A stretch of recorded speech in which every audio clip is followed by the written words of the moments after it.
Dans cette vidéo, nous allons démarrer le chapitre sur la fonction logarithme népérien. Alors, dans une vidéo précédente, vous avez pu déjà voir le lien qu'il y avait entre cette fonction et la fonction exponentielle. C'est en effet à partir de la fonction exponentielle qu'on définit le logarithme népérien d'un nombre. Alors, rappelons ce qu'est la définition du logarithme népérien d'un nombre. Donc, on dira qu'on appelle fonction logarithme népérien et on note ln, la fonction qui a un réel x strictement positif, associe l'unique antécédent de x par la fonction exponentielle. Donc le nombre ln de x, c'est tout simplement l'unique antécédent du nombre x par la fonction exponentielle. Donc, première conséquence de cette définition, donc comme on l'a vu dans la vidéo précédente, c'est que ce qui sera important de savoir, c'est la fonction ln est une fonction qui va être définie sur l'intervalle 0 exclu plus l'infini.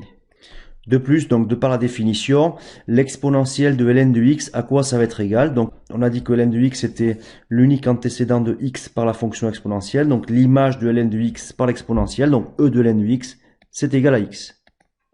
Donc une propriété très importante, pour tout x strictement positif, l'exponentielle du ln de x donnera x. Et inversement, pour tout réel x, là pour le coup, pour tout nombre quelconque réel x, le logarithme népérien de e de x, ce sera égal à x. Alors d'où vient cette propriété? Si je prends l'exponentielle du logarithme de ln de e de x, donc on a dit que d'après la propriété précédente, l'exponentielle du ln d'un nombre positif est égal à ce nombre. Donc si j'applique cette propriété ici, je peux dire donc que l'exponentielle du ln d'exponentielle x, c'est égal à exponentielle x. Et on a vu que si deux exponentielles sont égales, d'après une propriété sur la fonction exponentielle, alors si e de a égale e de b, alors a est égal à b. Donc ici, on peut donc affirmer que ln de e de x est égal à x. Donc voilà une deuxième propriété similaire, mais qui s'écrit en sens inverse. Le logarithme népérien de l'exponentielle d'un nombre, c'est le nombre lui-même. Donc ce sont ici deux propriétés très importantes qui seront très pratiques dans des situations pour simplifier des expressions. L'exponentielle d'un ln, l'exponentielle annule l'effet du ln et inversement le ln annule l'effet de l'exponentielle. Donc voilà.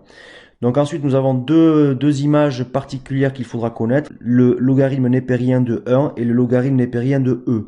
Alors à quoi est égal ln de 1? Donc ln de 1 peut être vu comme étant le logarithme népérien de exponentielle de 0, puisque 1 c'est exponentielle de 0, et donc le ln annule l'effet de l'exponentielle, ça donne donc 0. Donc ln de 1 est égal à 0. De manière analogue, ln de e, je rappelle que c'est un nombre environ égal à 2,718, ça peut être vu comme étant le ln de e de 1, puisque e c'est e de 1, et donc le ln annule l'effet de l'exponentielle, donc ça donne 1. Donc ln de e est égal à 1. Voilà pour les deux images à connaître. Et ensuite, bon, toujours pareil, on est toujours sur le même type de propriété. Dire que y est égal à ln de x signifiera que x est égal à l'exponentielle de y. En effet, y égale ln de x. Si on veut isoler le x, il faut faire sauter le ln. Donc pour faire sauter le ln, on va appliquer l'exponentielle, puisque l'exponentielle annule l'effet du ln de x. Donc du coup, si je dis que y est égal à ln de x, alors ça signifie que l'exponentielle de y est égal à l'exponentielle du ln de x, ce qui revient à dire que l'exponentielle de y est égal à x, c'est-à-dire x égale l'exponentielle de y. Donc voilà la relation qui unit l'exponentielle et le ln. On dit à ce moment-là que les fonctions logarithme népérien et exponentielle sont deux fonctions réciproques. Donc maintenant, nous allons continuer la première partie du cours, et nous allons mettre à jour des propriétés particulières sur la fonction logarithme népérien, des propriétés de transformation d'expression.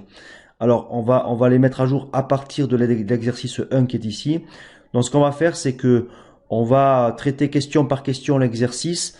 Vous allez essayer à chaque fois, donc vous arrêterez la vidéo à chaque fois, vous essayerez de répondre à la question, et ensuite vous reprendrez le cours de la vidéo, vous aurez la correction.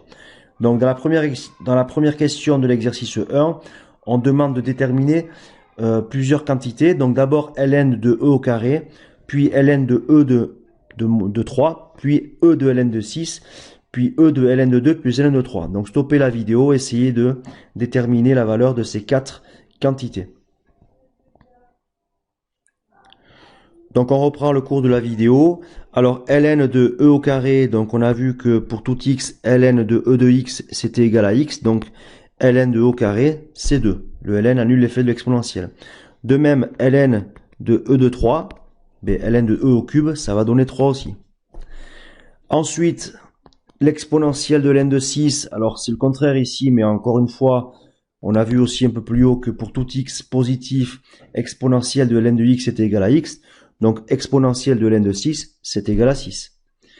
Et si on calcule l'exponentielle de ln de 2 plus ln de 3, là on est devant un cas connu de l'exponentielle qui consiste à prendre l'exponentielle d'un nombre plus un autre. Donc exponentielle de x plus y. Donc on avait vu dans le cours sur l'exponentielle que l'exponentielle de x plus y est égal à l'exponentielle de x fois exponentielle de y. Donc du coup ici, l'exponentielle de ln de 2 plus ln de 3, ça va donner e de ln de 2 multiplié par e de ln de 3. Ce qui donne l'exponentielle de ln de 2, on a dit que c'était égal à 2. L'exponentielle de ln de 3, c'est égal à 3. Donc 2 fois 3 égale à 6. Donc voilà pour la première question. Maintenant, en deuxième question, on va essayer de voir comment on pourrait utiliser les résultats précédents de la première question pour montrer que le logarithme népérien de 6 est égal à logarithme népérien de 2 plus logarithme népérien de 3. Donc, essayez de voir comment on pourrait utiliser la question précédente pour obtenir ce résultat. Donc, vous arrêtez la vidéo et vous réfléchissez à cette question. Alors donc, regardons un petit peu ce qu'on a obtenu dans les résultats précédents. On a obtenu que exponentielle de ln de 6 est égal à 6. Et on a obtenu aussi que l'exponentielle de ln de 2 plus ln de 3 était égal à 6. Donc finalement, on peut dire que dans la question précédente, on a obtenu le résultat. Exponentielle de ln de 6 est égal à exponentielle de ln de 2 plus ln de 3. Or, on sait que si deux exponentielles sont égales, si e de a est égal à e de b, alors a est égal à b. Donc ici, on a deux exponentielles qui sont égales. On peut donc dire que le contenu de la première, ln de 6, va être égal au contenu de la seconde, c'est-à-dire ln de 2 plus ln de 3. Donc on a bien démontré l'égalité qui est ici. Donc au passage, ln de 6 est égal à ln de 3, ça revient à dire que ln de 2 fois 3 est égal à ln de 2 plus ln de 3. Donc ici on a une propriété qui, sur ce cas particulier en tout cas, montre que le logarithme du produit de deux nombres est égal à la somme des logarithmes de ces deux nombres. Donc maintenant, regardons un petit peu la question 3 et essayons de démontrer l'égalité qui est proposée. Donc vous allez essayer d'utiliser judicieusement la démarche qui a été employée dans les questions 1 et 2 pour la question 3 et obtenir cette égalité-là. Donc il faudra notamment utiliser la fonction exponentielle. Donc essayez de traiter la question 3 en arrêtant la vidéo ici maintenant. Alors on va démontrer que l'expression de gauche est égale à l'expression de droite. Donc dans la question précédente, la question 2, pour démontrer que le ln de 6 était égal à ln de 2 plus ln de 3, on s'était servi de la question 1 dans laquelle on avait calculé l'exponentielle de ln de 6 et l'exponentielle de ln de 2 plus ln de 3. On avait obtenu deux exponentielles égales et donc on avait dit que le contenu de ces exponentielles était égaux. Donc on va faire la même chose ici. Donc on va prendre l'exponentielle du membre de gauche. Donc on va prendre l'exponentielle de ln de 5 moins ln de 7 et on calcule. Donc ici on a une propriété sur l'exponentielle qui est du type exponentielle de x moins y et on sait que l'exponentielle x moins y c'est exponentielle x sur exponentielle de y, propriété sur l'exponentielle. Donc du coup exponentielle de ln de 5 moins ln de 7, ça va donner exponentielle de ln de 5 sur exponentielle de ln de 7. Ce qui donne, alors l'exponentielle annule l'effet du ln, donc e de ln de 7, de 5, ça fait 5. Et e de ln de 7, ça fait 7. Donc l'exponentielle du membre de gauche donne 5 septièmes. Je prends maintenant l'exponentielle du membre de droite, donc je prends l'exponentielle du ln de 5 septièmes. Donc ici, rapidement, on voit encore qu'on a l'exponentielle d'un ln, donc l'exponentielle annule l'effet du ln, donc on obtient 5 septièmes.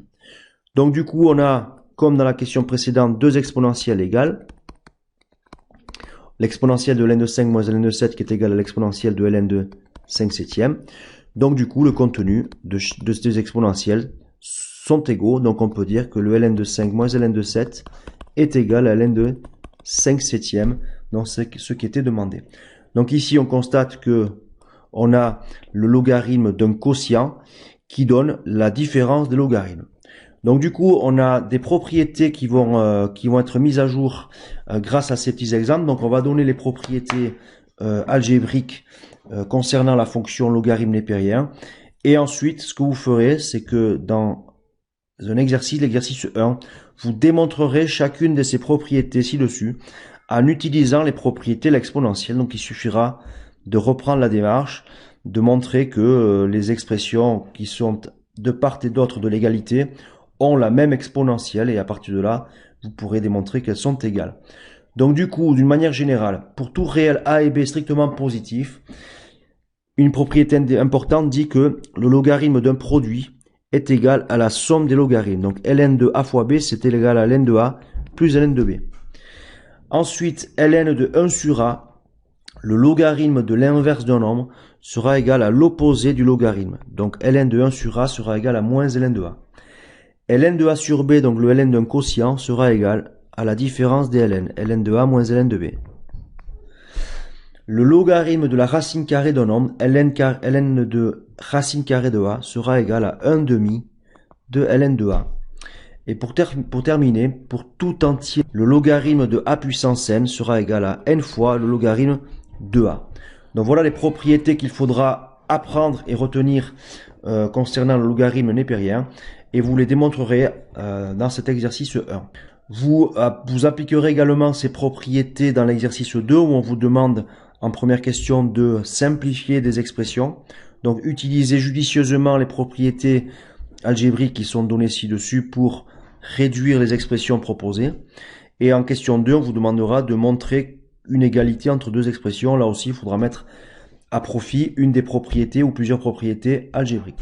Donc voilà pour le début du chapitre sur la fonction logarithme népérien, donc la définition ainsi que des propriétés algébriques.